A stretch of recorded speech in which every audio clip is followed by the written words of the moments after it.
ဩဝါဒစာအခန်းကြီး4အငယ်19ကနေ25เนาะ19အတူဖတ်ကြည့်အောင်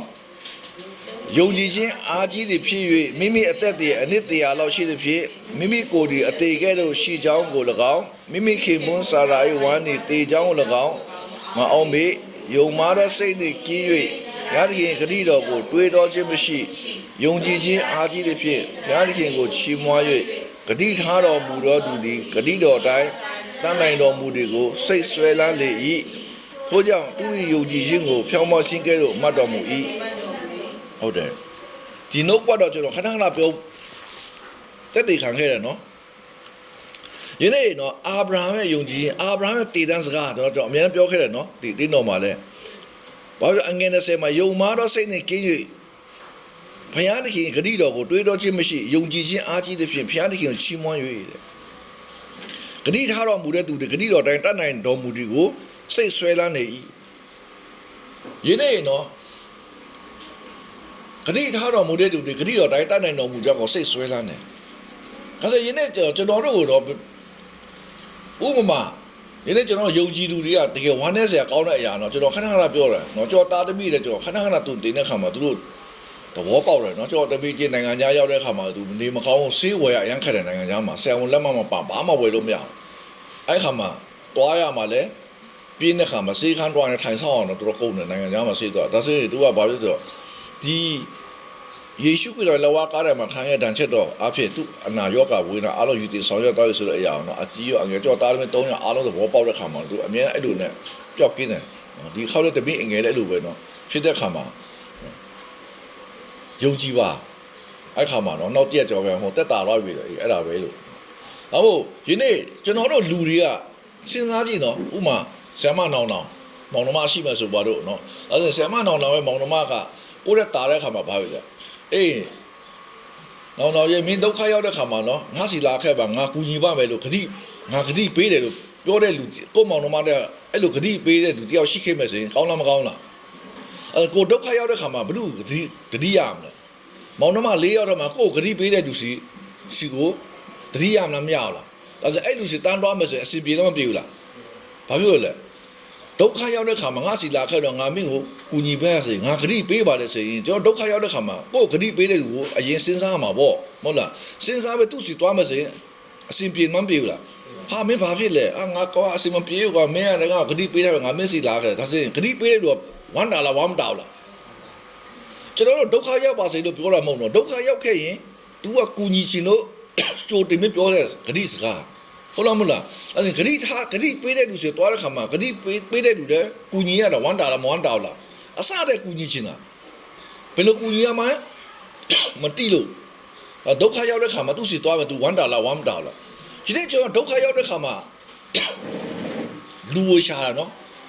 ကိုဂတိမပေးတဲ့လူကိုရှာလားမရှာဘူးလားတွားတဲ့ခါမှာတခါလေမျက်နှာကြီးဟိုဘက်လွဲထားတဲ့အချိန်အများကြုံရနော်ကြုံရလားမကြုံရဘူးလားဘာဖြစ်လို့လဲ तू ကကိုကူညီမလို့ဂတိမပေးဘူးလေ तू ပေးချင်တဲ့ရတယ်မပေးချင်လဲအဲ့မှာအောက်တက်ကြီးနဲ့ပြန်လာရအောင်နော်ဒါဆိုရင် तू ကဂတိမပေးတဲ့ခါမှာကျွန်တော်တွားပြီဆိုဘာလုပ်ရမလဲကိုရဲ့အတွင်းကြီးဖွင့်ပြောရပြီကိုအခက်ခဲကိုဖွင့်ပြောရပြီအဲ့ခါမှာ तू ကမပေးချင်နဲ့အားတိုက်ဒီတစ်ခေါက်တော့ပထမနဲ့နောက်ဆုံးဖြစ်ပါစေကွာလို့ပြောမယ်ဆိုရင်လည်းကျွန်တော်ဟုတ်ကဲ့ဒီနေ့ကျွန်တော်တို့ရနော်ဖယားတခင်ကကျွန်တော်တို့ကိုနော်ဂတိပေးထားရတဲ့နဲ့ကျွန်တော်တို့ကဒုက္ခရောက်တဲ့ခါမှာဖယားဂတိတော်ကိုလုံးဝမအောင်မေးဘူးနော်ဒုက္ခရောက်ဘုရုစီပဲသွားတယ်ကိုတဲ့တာတဲ့လူကိုအရန်ခင်မင်းရင်းနေလူဆိုတော့အောက်ကျိုးပြီးတော့နော်တကယ်ချင်းလောက်ပါကွာဟာအရန်ခက်ခဲလို့ပါအဲ့ခါမှာဘဝမှာကိုကူညီခဲ့တဲ့လူကအများကြီးပဲနော်ကျေးဇူးရှင်တယ်အများရှိလားမရှိလားတကယ်တမ်းကျွန်တော်ယုံကြည်သူတွေကနော်တင်းအောင်ဆရာတွေကဒါကိုတေးတေးချာတူတက်မယ်ဆိုရင်ညီလေးကိုဒုက္ခရောက်ပါစေဖယားရဲ့ဂတိတော်တိုင်းဖယားတခင်ပြန်တောင်းပါစေဖယားတခင်ဝမ်းမြောက်မလားဝမ်းမမြောက်ဘူးလားဘာဖြစ်လဲလူတွေအားလုံးကိုတော့ဖယားနဲ့ဒုက္ခပေးထားတာဘာကြောင့်လဲဒုက္ခရောက်မှသူ့ကိုတန်းတာဖို့ဒီနေ့ကျွန်တော်ဒုက္ခရောက်ပြီမဲ့ဖယားတခင်ရဲ့ဂတိကိုမအောင်မေးပဲလူစီကအတင်းသွားပြီးတော့အကူကြီးတောင်းလို့မတောင်းလားခြေတလုံးနဲ့ဖက်နော်ကိုယ့်ရဲ့အတွင်းရည်တွေဖွင့်ပြောဟာတရွာလုံးတိဒီနေ့ဖျားရင်လှုပ်ထားပေးတဲ့အရာက ကျွန်တော်ဒုက္ခရောက်တဲ့ခါမှာဘုရားရှင်ဂတိတော်တိုင်းဘုရားရှင်စီတောင်းမစင်ဘုရားရှင်အားလုံးပေးမှန်းပေးလားဒီနေ့ကျွန်တော်ဒုက္ခရောက်ပြီးတော့ဘုရားရှင်ပေးတဲ့ဂတိတော်ကိုမအောင်မေးပဲလူစီမှာတောင်းပြီးလက်ဖြန်တောင်းတဲ့ခါမှာအတော့အောက်ချုပ်တဲ့ခါဘုရားရှင်အိမ်မနာမှာဝမ်းနေတယ်ယနေ့ထိတောင်ဒီခရိယာနဲ့နားမလည်ဘူးဘယ်လိုလုပ်ကြမလဲဒီဒုက္ခဘယ်လိုပေးလဲဖယားကပေးတာသူ့စီပြန်လှည့်လာဖို့အတွက်တော့ဒုက္ခရောက်တဲ့ခါမှာဖယားဂတိတော်တိုင်းဖယားတွေပြန်တောင်းမစင်ဖယားတွေကဝမ်းမြောက်တဲ့စိတ်နဲ့ပေးမှန်းပေးလားဟောဒီမှာကျန်ငါတပည့်ဒုက္ခရောက်တဲ့ခါမှာငါဂတိတော်အောင်ပေးတော့ငါဂတိတော်တိုင်းငါစီလာတောင်းခံတဲ့အတွက်ငါပေးကိုပေးရမှာပေါ့အဲ့ခါမှာကိုယ့်ရဲ့ဖြစ်ပျက်သမျှအရာအားလုံးဘယ်သူကသိစရာအကြောင်းရှိလားဘယ်သူမှမသိဘူးဘာမှရင်ဖွင့်စရာမလိုဘူးဖယားတွေရှေ့မှာ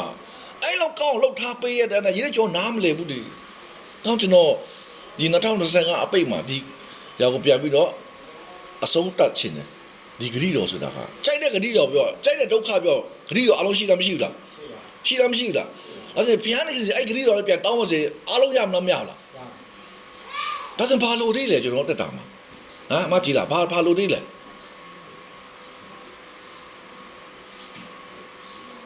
ဒီနေ့ကျွန်တော်တို့ကအဲ့တော့နားမလဲဘူးလေနားမလဲတဲ့ခါဘာလို့လဲဒုက္ခရောက်ရင်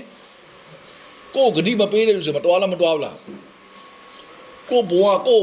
တော့ရင်ဖွင့်ပြရတာနဲ့နော်အောင်မလို့ဝမ်းနဲ့ပက်လက်နဲ့ဘုရားနေရှိပါရင်ဖွင့်စရာအကြောင်းရှိလားမရှိဘူးဘုရားနေအလုံးသိတယ်ကိုအသွေးကိုဘယ်သူမှသိစရာအကြောင်းမရှိဘူးကျွန်တော်အသွေးရဲ့ကျွန်တော်ဖွင့်ပြမှညီကောင်တော့သိတာမဖွင့်ပြရင်သိစရာအကြောင်းလဲရှိမလားမရှိဘူးကျွန်တော်မောင်တော်မလည်းမသိဘူးဘာဖြစ်လို့လဲကျွန်တော်ဘုရားနေဂတိအတိုင်းနဲ့ပြန်တောင်းတယ်လေအဲ့ခါမှာအလုံးရတာပေါ့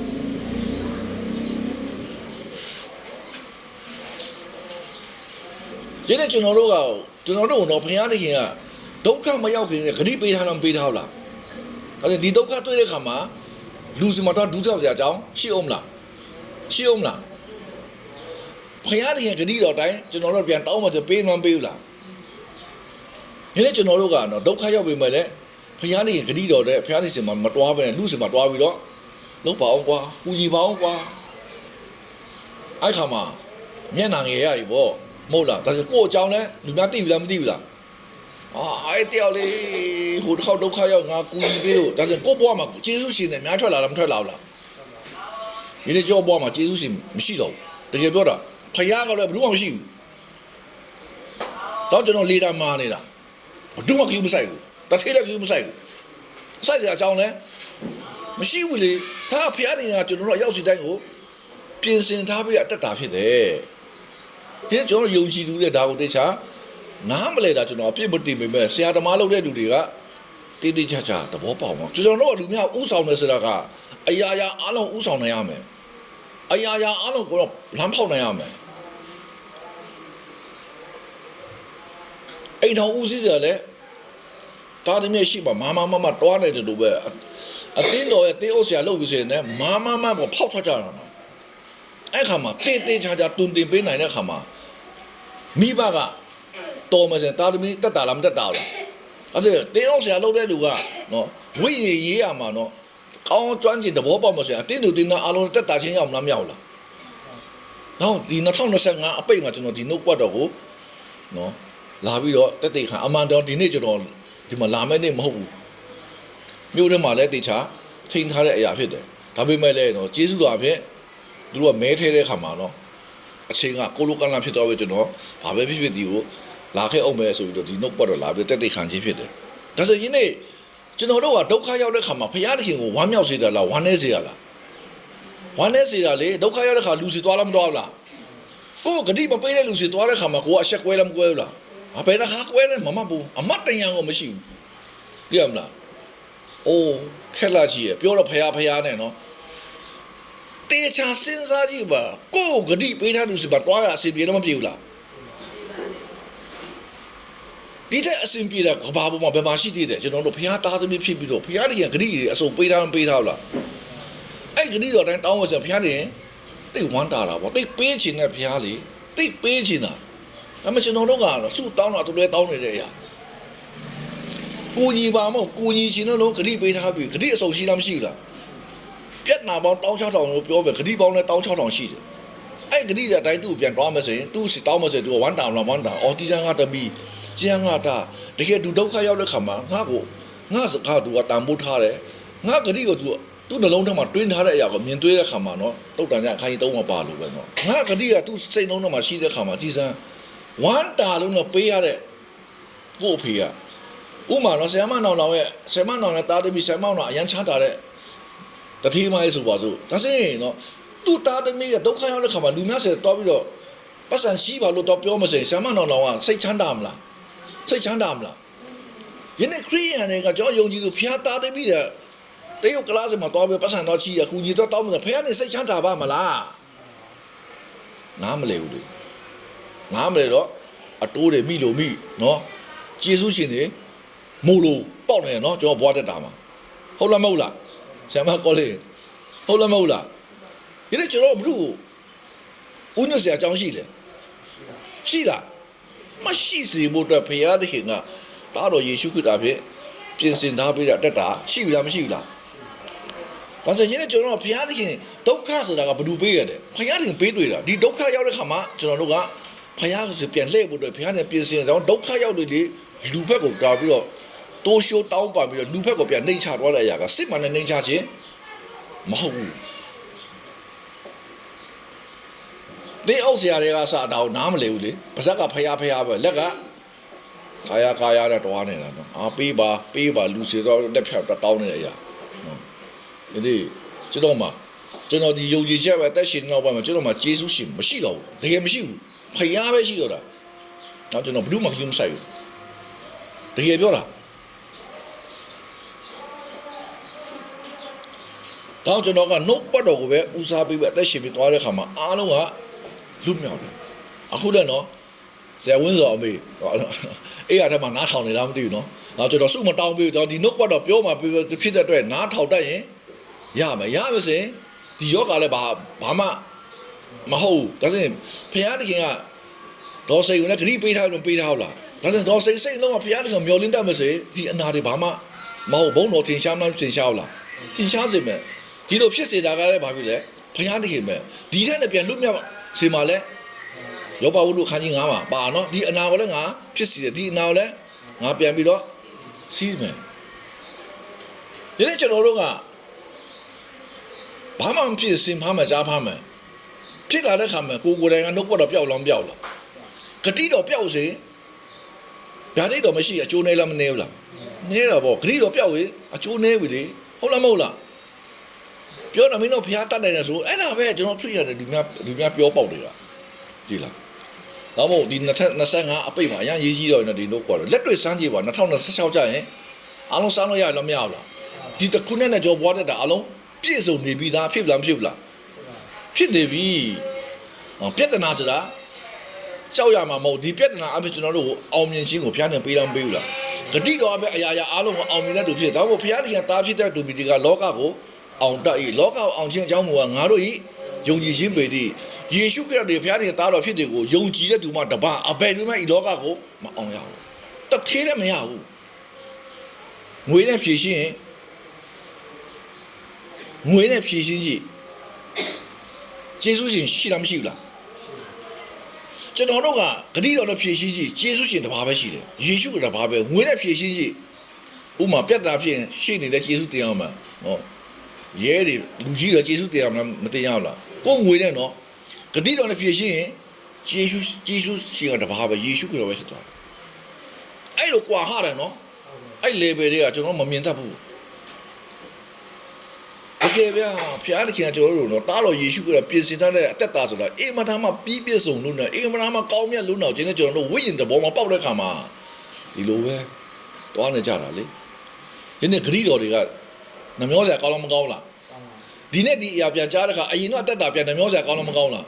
ကြည်စမ်းအတုံးမကြတဲ့ငါဘယ်လိုအတုံးမကြတာလဲကိုအတုံးမကြားစာဖတ်လားမဖတ်ဘူးလားနားလေလားနားလေပါတယ်ဟိုလိုဒီလိုနော်ဟိုမရောက်ဒီမရောက်ကြီးနော်ဟိုမရောက်ဒီမရောက်တက်တာကြီးလေဟုတ်လားမဟုတ်လားဘာပဲဖြစ်ဖြစ်ကျေးဇူးတော်ပေါ့နော်ကျွန်တော်က next ပြန်ဆုံးတော့ခွင့်ရှိတဲ့အခါမှာကျေးဇူးတော်ပေါ့နော်နောက်တစ်ခါသွားမယ်ဆိုရင်လည်းဒီတစ်ခါမလိုက်ရတဲ့ညီဆရာမ3ယောက်ထပ်ပြီးခေါ်မှာနော်အနီးက အနိကကအရေးကြီးတယ်နော်အဲ့ဒီခောက်လိုက်တာသဘောပေါက်တယ်နော်အောင်ထက်ကိုဆိုရန်ဝမ်းတာတွေ့လာရအောင်တော့ဟာတွေ့တယ်ဆရာပဲအေးဒါပြောတော့ဗောနော်ဆရာပဲလို့တပည့်ပဲဗောမင်းတို့ဆရာမဟုတ်ဘူးအဓိကကတော့မင်းတို့နားမလို့မင်းတို့ညာရမ်းများတယ်နှုတ်ဘတ်တော့ပြောရင်ထိန်ချံလေးပြောတယ်လူကိုကြောက်တယ်ဘုရားကိုမကြောက်ဘူးမင်းတို့ကကျွန်တော်ဘွားမှာအရန်အားကြတာကျွန်တော် prophet ဟေရှာကညဘုရားနဲ့ပြောခိုင်းတဲ့အတိုင်းပြောတယ်ပြီးတော့ဘာလဲထွက်ပြေးတာနော်ဟုတ်လားမဟုတ်လားအာဟာမင်းလိုက်တတ်တယ်လေတတ်လို့မရဘူး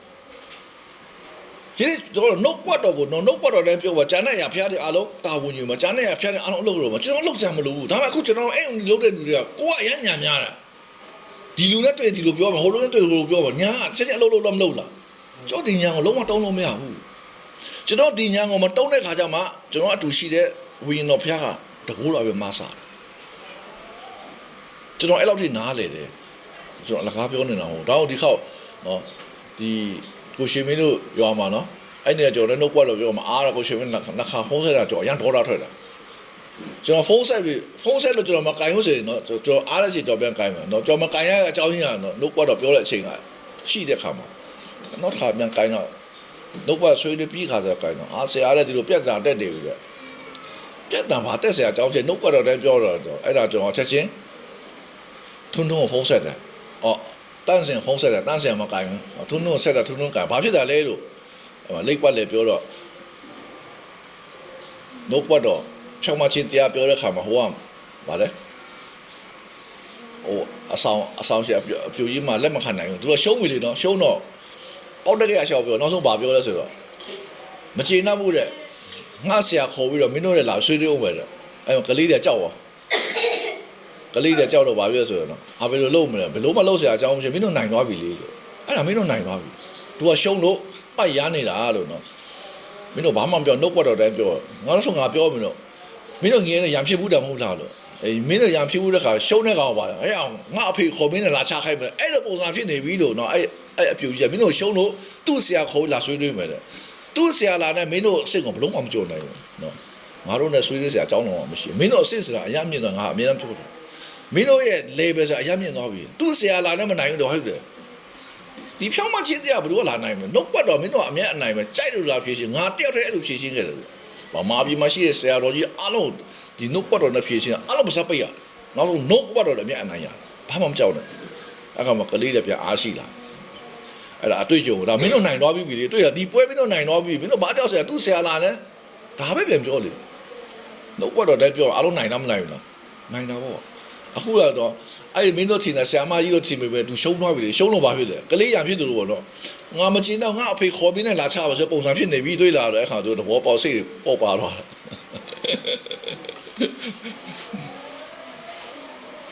ကြီးကကြီးစင်စရာနော်လောကအရာဒါပေမဲ့ဘာဖြစ်ကျွန်တော်တို့ကနော်ဒီနေ့ဒီဂရီတော့တိုင်းကျွန်တော်တို့ကရှိပြီလားမရှိဘူးလားဒါဆိုပြဿနာကကျွန်တော်တို့ကကြောက်စရာအကြောင်းရှိလားဒီပြဿနာတော့မှကျွန်တော်အကျွေးတင်စရာအကြောင်းရှိလားဒီပြဿနာထဲမှာကျွန်တော်ကြာရှုံးစရာအကြောင်းရှိလားကျွန်တော်တို့ခွန်အားဖြင့်ကြာရှုံးမယ်ဒါပေမဲ့ယေရှုခရစ်တော်ရဲ့ဂရုတော်အဖြစ်စဉ်အောင်မြင်တဲ့သူအများနဲ့ဖြစ်စေဖို့တဲ့ဘုရားတည်းကျွန်တော်ဒီပြဿနာပေးတယ်ကျွန်တော်ပြဿနာမကြုံရင်ဘုရားတည်းတတိယပါမလားအပေါ်ရမယ်နော်ဘုရားကိုယုံတယ်လို့ပဲအစ်မရှိတကယ်တမ်းကျွန်တော်တို့ကိုနော်ဒုက္ခပေးတာလည်းဘုရားတခင်ဒီဒုက္ခတဲ့ပြန်လွတ်မြောက်စေဖို့သူဂရုတော်အဖြစ်ပြန်ပြီးတော့လွတ်မြောက်ပြီးတော့အောင်မြင်တဲ့သူဘုန်းတော်ထင်ရှားတဲ့သူဖြစ်စေဖို့အတွက်ဘုရားကြီးပြင်ဆင်ထားတဲ့စစ်မှန်တဲ့ခရိယန်ယုံကြည်သူဘုရားသားသမီးရဲ့အသက်တာကဒီပုံစံရှိတယ်ဒီနေ့ကျွန်တော်တို့ကယုံကြည်တယ်ဘုရားကိုယုံကြည်တယ်လို့ပြောကျွန်တော်အရင်ရည်ရှင်တယ်ကျွန်တော်ကနှုတ်ပတ်တော်ပြန်အားလုံးကိုခိုးမြင်တယ်ဟိုဂိတ်ဆုံးသိမြင်ရတယ်ကျွန်တော်လည်းကြွားပြီးပြောနေတာမဟုတ်ဘူးဟောကျွန်တော်ဒီခေါက်ကလေးကိုခေါ်ပြီးတော့တက်ကိုတော့လိုက်လာကြည့်လိုက်မင်းတို့လည်းဒါဟောပြောငါလည်းဒီဟောပြောတယ်ဒါပေမဲ့ဘုရားကြီးအလုပ်လုပ်တဲ့ပုံမတူရတဲ့အကြောင်းကျွန်တော်အားလုံးဖွင့်ပြရအောင်နော်ကျွန်တော်အားလုံးအဲ့ဆုံးဖာမောက်တူတင်ပေးတယ်ဒီကလေးတွေကိုကျွန်တော်ဘာဆရာစားမှမချမ်းဘူးချမ်းစရာအကြောင်းလဲမရှိဘူးလေဒါသူတို့ကတရားသဘောပေါက်မစေကျွန်တော်လည်းတက်တာလားမတက်တာလားအများကြီးကျွန်တော်တို့ညီဒီမှာရှိတဲ့ညီကိုဝန်တော်တွေကလာမယ့်2026မှာအများကြီးအောင်ရောဟောပြောအောင်ရောက်တဲ့အရာမှာရွာလုံးကျွတ်ဖြစ်နီးပါးလို့ကို ဖြစ်စေတဲ့အခုကျွန်တော်ခဏခဏကြုံနေတာကြီးอ่ะကျွန်တော်တတ်ဖို့လာတဲ့ထိတော့မှကျွန်တော်တတ်မဲ့လူတော့ဆိုကျွန်တော်တတ်ဖို့ခေါ်လာတဲ့လူပြောင်းပြန်ပြန်ပြီးတော့ညင်းစေတဲ့အဆင့်မှာဖြစ်သွားဒါကျွန်တော်ပြောရင်ထောက်တညပုံပြီးတော့ကြာတော့ကျွန်တော်နှုတ်ကတော့ဟောပြောဘဒုမျက်နှာမှာထောက်တာမဟုတ်ကျွန်တော်အသေးတော်တစ်ခုမှနေရာတင်ကြည့်တယ်အချိန်နာပေးကြည့်လိုက်လေတွေ့ရတာကျွန်တော်တို့ဘူးမဆိုင်နောက်ဆုံးတက်တော့ရောက်မှာဘာပြောလဲဟမ်ငါတို့အတင်းတော်မှာလဲလာဟောပြောတယ်ငါတို့တင်းဥစ္စာစော်ကားတယ်စော်ကားတာမဟုတ်ကျမ်းစာတိုင်းပြောတာဘာထောက်မျက်နှာထောက်စရာအကြောင်းငါတို့တင်းဥစ္စာမိစ္ဆာ prophet တဲ့တခြားပြောရင်လက်ခံတယ်ငါတို့တင်းတော်ကလည်းခွင့်ပြုပြီးတော့ငါတို့တင်းတော်မှာလည်းတရားလာဟောခွင့်ငါတို့တင်းဥစ္စာခွင့်ပြုငါတို့တင်းဥစ္စာမိစ္ဆာ prophet လို့ပြောမှာပဲဘုရုမျက်နှာမှာထောက်စရာအကြောင်းမရှိဘူးလေညီကောင်မတို့အားနာအောင်ပါလေနော်မကြည့်လားအားနာအောင်ပါနော်မဟာရဲ့အဲ့ပိုင်းညာကျွန်တော်ကတော့ပြောမှာပဲလေအဲ့ခါပြောတဲ့ခါမှာခရရတဲ့အလုပ်လုပ်တဲ့ခါမှာတင်းဥစ္စာတယောက်ပဲကြံတယ်နော်အားလုံးပြောင်းလဲတာကျွန်တော်ကြောင့်မဟုတ်ဘူးဘယ်သူကြောင့်လဲကျွန်တော်နဲ့အတူရှိတဲ့တန်ရှင်တော်ဝိညာဉ်တော်ဖျားအဲ့ဒါတကူတော်အပြင်ပြုတ်ပြင်မဆာပေးတယ်ဒါဆိုဒီဖျားဘယ်ချိန်မှာအလုပ်လုပ်တာလဲအဲ့ဒါပဲလေတွေ့လာအောက်ထက်ကိုတွေ့လာတန်းစင်တွေ့လာတွန်းတွန်းဒီတစ်ခေါက်လဲအိမ်မဲမှာနောက်တစ်ခါပြန်ကြုံတယ်နော်တွေ့လာဒါပဲမင်းတို့ဆရာကြီးဘာမှဆရာကြီးဟုတ်တာမဟုတ်ကျွန်တော်ကအားလုံးတော့လက်တွေခေါ်ပြီးတော့လက်တွေတုန်တင်ပေးတာယုံကြည်ခြင်းမှာဝိညာဉ်တဘောကိုနားလည်ရမှာကျွန်တော်တို့ကမဟုတ်ကျွန်တော်ကအရမ်းညာများတယ်ဒီလူတွေ့ဒီအချိုးနဲ့ဒီလောက်ခေါ်ပြောမှာဟိုလူတွေ့ဟိုလူမကြိုက်မှာကြောက်ကိုညံကိုထိန်ချံနှုတ်ကတော့ထိန်ချံတယ်နော်ဟုတ်လားမဟုတ်လားဆရာမကောင်းလိမ့်မယ်ကျောင်းညံကတိတ်ကြောက်စရာကောင်းတော့ကျောင်းဒီညံကလုံးဝတောင်းလို့မရဘူးဒီအောင်မြင်ခြင်းနဲ့ဆိုရင်ကျန်းစာတော့မှတ်တမ်းတင်ခံခြင်းနဲ့ဆိုရင်ဒီနေ့ကျွန်တော်တို့ကကိုညံကိုအမိမပြပြအောင်အဲ့ဦးနဲ့ဟောပြောတဲ့ခါမှာကိုညံလုံးဝတောင်းလို့မရဘူးကျွန်တော်တို့ညံတောင်းတာလည်းဘုရားနဲ့တည်တာမသိဘူးလားတပည့်တော်တွေစူးစမ်းပြီးလေလို့ယေရှုကလေပေါ်မှာဘာလုပ်နေလဲဘာလုပ်နေလဲထိုင်နေလားအိတ်နေလားအဲ့ခါမှာတပည့်တော်ဒေါ်လာထွက်လာမထွက်လားကိုတော်ဒီမှာကျွန်တော်တိတ်ခါနေကိုတော်ကအိတ်နိုင်တယ်နော်အခုလည်းကျွန်တော်နှလုံးသားမှာဘယ်သူအိတ်နေမလဲဝီနော်ဖျားခရောအိတ်နေမရဘူးနော်ခင်ဗျာအာပေါဟောပြောမရဘူးဒါကကျွန်တော်ဖြတ်တန်းခဲ့တဲ့ကျွန်တော်ဘောအတွေ့ဒါဆိုဝင်းစော်ကျွန်တော်မြန်ကလေးဘောကိုရဲ့ဝိညာဉ်ရေးရဒိုင်ယာရေးထားပါကိုညံအမိပြုဟောပြောတဲ့တက်တာနဲ့ကိုညံအမိမပြုဟောပြောတဲ့အတက်တာကိုတေးတေးချာချာမှတ်တမ်းတင်တာဒါကျွန်တော်ရဲ့မှတ်တမ်းဒီနေ့ကျွန်တော်တို့ကနော်ဒီလိုပဲလုံးပါပြီးတော့အချိန်လေးကုန်ခန်းတော့တာနော်လူတွေပြောင်းလဲတင်းတယ်လို့မပြောင်းလဲဖះနဲ့အလုပ်မလုပ်နိုင်တဲ့အရာဘယ်သူကြောင့်လဲကိုယ့်ရဲ့ညံကြောင့်အထူးသဖြင့်ကြောကြီးကုန်တော့တယ်ဖြောင်းမချင်းတွေအရင်ဟောပြောတတ်ပြီနော်အေးစီတော့ကြိုက်တဲ့ဆရာလားနော်ဆရာတော်တော့ပြင်းလာဒါပေမဲ့ကျွန်တော်တို့ကဘဒူပဲလာတထေးလာနဲ့ဒီတိုင်းပဲစည်ရင်သားလာနဲ့ဒီတိုင်းတာဟောပြောပါအဲ့ခါမှာဂျန်တဲ့အလုပ်ကသူ့ကိုပြောင်းလဲဖို့အတွက်ကကျွန်တော်တို့ညံ30အကြောင်းမရှိဘူးဖယားတခင်ကပဲအလုပ်လုပ်ပါကျွန်တော်တို့လုံးဝလုပ်လို့မရကျွန်တော်တို့ဒဇာပလာလေသိရမလားတခါတည်းကျွန်တော်ဒဇာပလာကအရှင်ဒီဖြစ်ရှင်လားမဖြစ်ရှင်လားအဲ့ဒါကအင်တာမဝမ်းနေစရာကောင်းတယ်အမေတို့ဒီယောမဩဇာခန်းကြီး4အငယ်20မှာလဲနော်ဂတိထားတော်မူတဲ့သူဒီဂတိတော်တိုင်းတတ်နိုင်တော်မူဒီကိုစိတ်ဆွဲလန်းနေထို့ကြောင့်သူ့၏ယုံကြည်ခြင်းကိုဖြောင့်မခြင်းကဲ့သို့မှတ်တယ်အဲ့ခါကျမှကျွန်တော်ဘုရားတကယ်ယုံကြည်တယ်ဆိုဘုရားတကယ်အဲ့ခါမှာအာဗြဟံယုံကြည်ခြင်းကိုဗါလဲဖြောင့်မခြင်းကဲ့သို့မှတ်တယ်လို့ပြောလားမပြောလားအမယောမဩဇာခန်းကြီး1မှာလဲနော်တရားနာတော့ဒီဘုရားရှင်ရှိမှဖြောင့်မတ်တယ်မဟုတ်တရားကိုကျင့်တဲ့သူမှတ်တာလေဖြောင့်မရတော့ရောက်တယ်တော်တယ်ယင်းနေ့ကျွန်တော်ဘုရားတကယ်ယုံကြည်တယ်ဆိုတဲ့ခါမှာဘုရားတကယ်ဂတိတော်တိုင်းမယုံဘူးဘုရားနဲ့ဂတိတော်တိုင်းဘုရားရှင်မတောင်းစင်ကျွန်တော်ပေါ်မှာဘုရားနဲ့ကောင်းချီးမင်္ဂလာပြည့်စုံလာစရာအကြောင်းရှိအောင်မလားမရှိဘူးဒါမှမဟုတ်တော့အငယ်27မှာထိုးကြောင့်သူ့ရဲ့ယုံကြည်ခြင်းကိုသူ့ရဲ့ဖြောင်းမခြင်းကဲ့သို့မှတ်တော်မူ၏လို့ပြောတာဒါဆိုအငယ်23မှာပြန်လာပြီနော်ယနေ့ကျွန်တော်တို့အသက်တာကဒီအငယ်23 24မှာအာဗြဟံကတမဟောင်းအရာကျွန်တော်တို့အခုကျေးဇူးတော်ကာလမှာကဒီအငယ်23 24လို့ပဲနော်ထို့တော့မှတ်တော်မူသည်ဟုအာဗြဟံအကျိုးအလို့ငါတာကျမ်းစာနဲ့ရေးထားတယ်မဟုတ်ငါတို့အကျိုးအလို့ငါရေးထားတည်းတွေ့လားငါတို့တွေ့လဲပါလုံးပါလား ဒါယေရှုခရစ်တော်ဘုဒ္ဓယေရှုခရစ်တော်ရဲ့ဂတိတော်ဘုဒ္ဓအတွက်လဲကျွန်တော်တို့အကျိုးအတွက်ဟုတ်လားမဟုတ်လားနော်ထိုတို့မတ်တော်မူသည်ဟုအာဗြဟံအကျိုးအတွက်အလို့ငါတာကျမ်းစာနဲ့ရေးထားတယ်မဟုတ်ငါတို့အကျိုးအလို့ငါရေးထားသည်ငါတို့သခင်ယေရှုကိုတည်ခြင်းမှထမြောက်စေတော်မူတော့သူကိုငါတို့တွေယုံကြည်လင်ထိုယုံကြည်ခြင်းကိုငါတို့ဤဖြောင့်မတ်ခြင်းကိုမတ်တော်မူတဲ့တန်းဟုတ်လားဒါပေါ့အငယ်25မှာကျွန်တော်ကယ်တင်ခြင်းမှာပြန်ပြောကြတယ်ထိုသခင်နဲ့ငါတို့ထိုသခင်ယေရှုတွေငါတို့အပြည့်ကြောင့်အနံ့ခြင်းကိုခံတော်မူငါတို့တွေဖြောင့်မတ်ရတို့ရောက်နေကြောင်းထမြောက်တော်မူ၏အဲဆိုယနေ့နော်ကျွန်တော်တို့ကနော်ယေရှုခရစ်တော်ပြင်ဖြောင့်မတ်တဲ့သူဖြစ်လားမဖြစ်ဘူးလားဖြောင့်မတ်တဲ့သူဖြစ်တယ်လို့အာဗြဟံနဲ့ဘုရားရှင်ဂတိတော်အတိုင်းကိုတကယ်ယုံကြည်တဲ့ခါမှာအားလုံးပြည့်စုံလားမပြည့်စုံလားအာဗြဟံမှာဒုက္ခရှိတာမရှိဘူးလားရှိပေမဲ့လည်းဂတိတော်တိုင်းဘုရားရှင်ပြောတဲ့အလုပ်တဲ့ခါမှာအားလုံးပြည့်စုံသွားတဲ့အာဗြဟံတက်တာလို့ပဲအခုလာမယ့်2026မှာလဲကျွန်တော်တို့ဒီမှာဖြောင့်မတ်တဲ့ညီကိုပေါ်မှာရောက်စီတိုင်းလဲဒုက္ခကြုံတွေ့တဲ့ခါမှာယေရှုခရစ်တော်ရဲ့ဂတိတော်တိုင်းကျွန်တော်တို့တကယ်ယုံကြည်ပြီးတော့ရှောက်လာမယ်တောင်းလျှောက်မယ်ဆိုရင်ကျွန်တော်တို့ရဲ့ပြဿနာအခက်အခဲအားလုံးဒီလွတ်မြောက်ပြီးတော့ဘာဖြစ်လဲကောင်းကြီးမင်္ဂလာပါရွေ့ကျွဲသွားတော့ဒီခါမှာကျွန်တော်တို့ကတော့2025အထိတိုင်အောင်ကျွန်တော်တို့ကဂတိတော်ကိုတိတယ်ဒုက္ခရောက်တဲ့ခါမှာဂတိတော်ကိုဘယ်လိုယုံကြည်ရမှန်းမတိတဲ့ခါမှာဘဝကြီးအင်တာမှာဝမ်းနေစရာကောင်းလားမကောင်းလားကောင်းသေးတယ်နော်ဒါပေမဲ့လာမယ့်2026ကျရင်ဘာမှကြောက်စရာအကြောင်းမရှိတော့ဘူးဘာဖြစ်လို့လဲဂတိတော်အစုံရှိလားမရှိဘူးလားရှိပြီဒါကြောင့်မလို့ခုနရွာမှာကျွန်တော်ပြောလို့ပဲเนาะဒီရှီပေတုဩဝါဒစာဗာလဲတိမောသေဩဝါဒစာတိမောသေဩဝါဒစာပထမဆောင်လား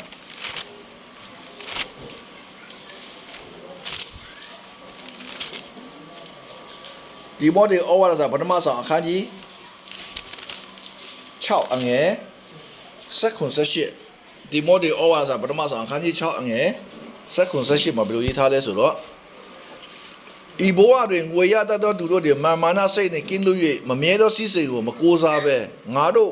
ခံစားဖို့ရာအလုံးစုံကိုကြွယ်ဝစွာပေးသနာတော်မူသောအသက်ရှင်တော်မူသောဘုရားသခင်ကိုးစားရမည့်အကြောင်းနဲ့တွေ့လား